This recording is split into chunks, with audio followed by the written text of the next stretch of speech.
Ce que l'on nomme effet, c'est jour ou nuit. Cette indication permet au lecteur de comprendre le moment de la journée où se déroule l'action.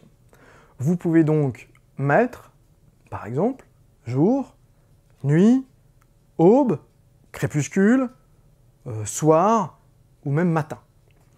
Au-delà de donner cette indication, cela permet aussi au chef opérateur de préparer les effets de lumière pour coller aux scènes qui seront tournées dans la continuité.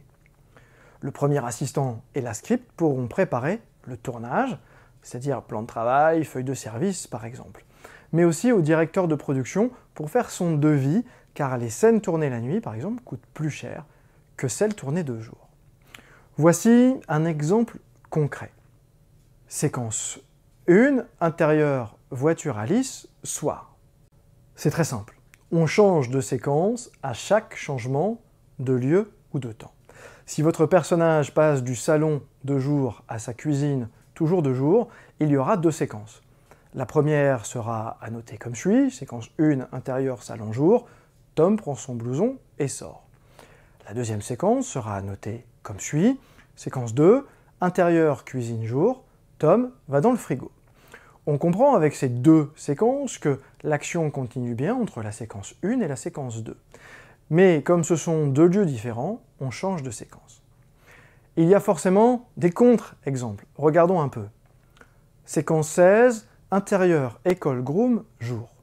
Petit Spirou tient sa mère par la main, ils suivent la directrice dans un long couloir. La directrice de l'école, avec la formation que nous allons donner à votre fils, il emmènera ses passagers vers les cimes. Il croise des enfants habillés en groom. La directrice continue. Notre ambition est d'être toujours à la pointe en s'adaptant à notre temps pour que nos élèves soient des professionnels de demain. Nous formons les plus grandes familles au service de tous depuis 5 générations. Votre fils est entre de bonnes mains ici. Il va se sentir comme chez lui. Petit Spirou réalise qu'il tient maintenant la main de la directrice et non plus celle de sa mère. Celle-ci est avec Vertignas, Cassius, Ponchelot, Suzette et Grand Papy qui lui font au revoir de la main depuis le perron. Petit Spirou prend peur. La directrice lui désigne un ascenseur et lui fait signe de pénétrer dedans. Petit Spirou voit les portes se refermer sur lui en le comprimant. Derrière la vitre, la directrice lui fait au revoir de la main. Bon voyage! Séquence B, soudain, l'ascenseur se met à descendre vers les ténèbres. Paniqué, Petit Spirou voit les parois se resserrer sur lui.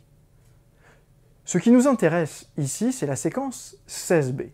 Il n'y a pas d'intitulé complet ici, mais juste une indication de changement de séquence. Pourquoi ?